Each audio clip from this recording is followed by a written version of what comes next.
I'm Retracing. I'm from Bachelor of Environmental Studies in NUS. There's a lot of biodiversity in Singapore. We just have to stop and look.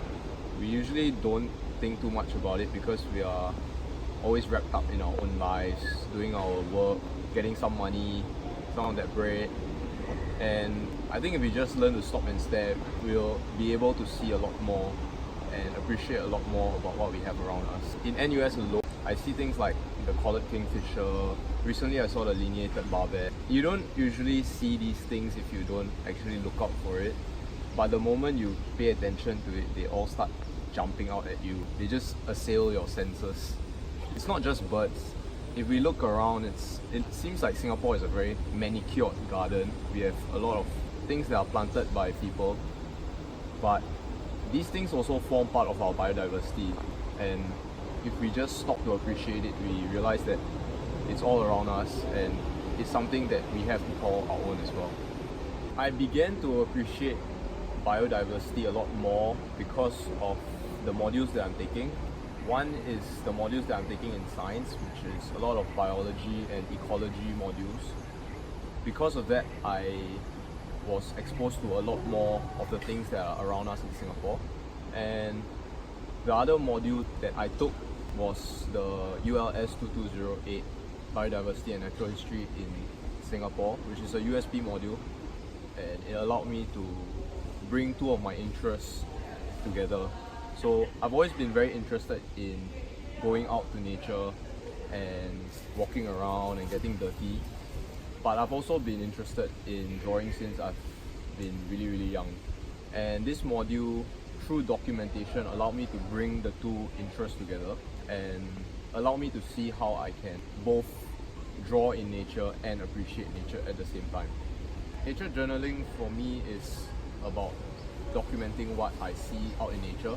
It provides me a way to capture what I see when I'm outdoors and put it into paper in a way that sometimes only I can understand.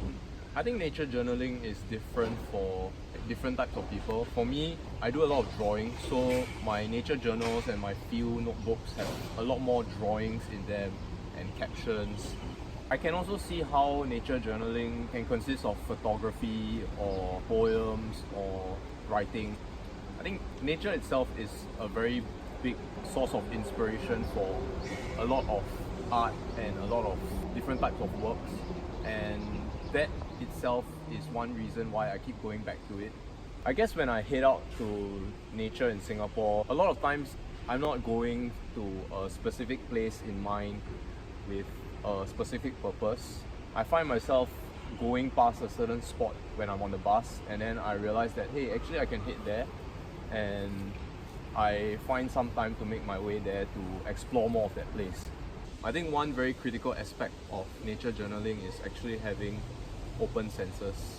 The moment you begin to realize that what we have around us is available as soon as you just stop and see and hear and smell and feel, that's when you realize that your senses are becoming overwhelmed with a lot of things. And that's really one of the most important aspects of being a beginner.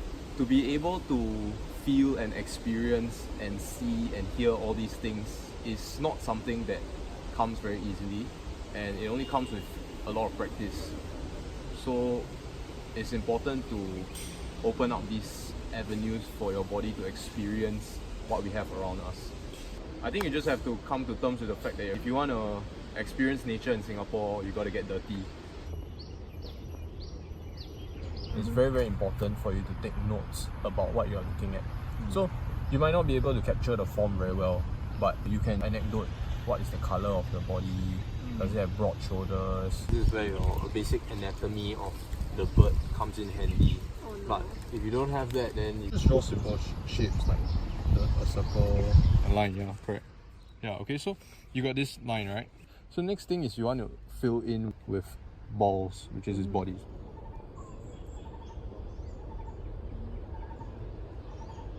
The tree, does it have moss growing on it? Does it look very smooth? What's the texture of the bark?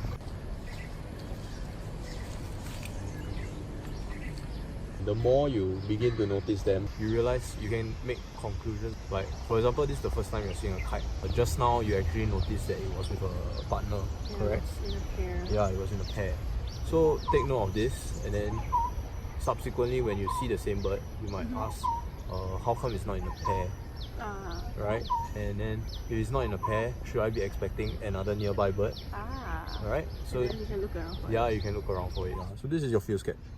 Oh. It's as simple as that. That's all. The trick is to be receptive and treat every time you come to even the same place as a new experience, because you're going to see something new. And I think that's what sets a naturalist apart from like a birder. So just some advice for beginners to start heading outdoors. One of it is to check the weather app. Another thing is proper attire. So going out in slippers is not such a good idea, especially if you intend to go into more muddy and thorny areas. A cap is useful to protect your head. Shirt, sometimes long sleeve, is useful as well. And proper pants is actually pretty useful. It protects your legs. And maybe like boots or just shoes is actually good for heading outdoors into nature in Singapore. Surrounding yourself with a group of like-minded individuals with similar interests is actually quite important for you to begin nature journaling.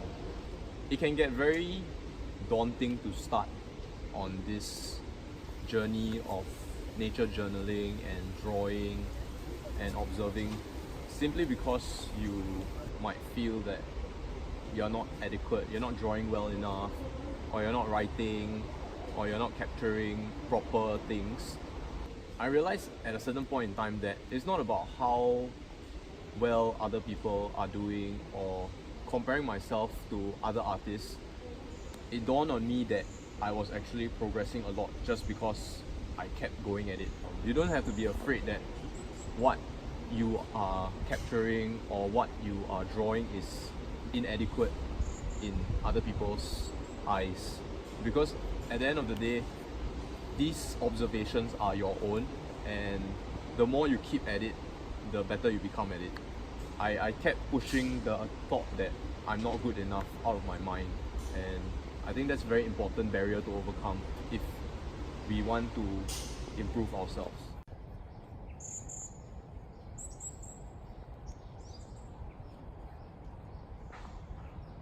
There's a lot to see around us. Whether you are looking at a building or whether you are looking at the green spaces in Singapore. Prof. Peter Ng actually gave us a quote before about why we should care about our biodiversity, and I felt that it resonated with me a lot. It was very simple. Why should we care about our biodiversity? Simply because it's ours and it's all that we have to call our own. When I started nature journaling, I realized that the more I took down what I saw, the more I saw. And because of that, I began to realize that we have a lot more around us than what we actually think we do. The moment you realize that you are being assailed by a lot of experiences, your senses are being bombarded with a lot of things, that's when you realize that you're on the right track. And I think you shouldn't be intimidated by all of these things. You should just accept it and take it in and put it into your nature journals. Peace out.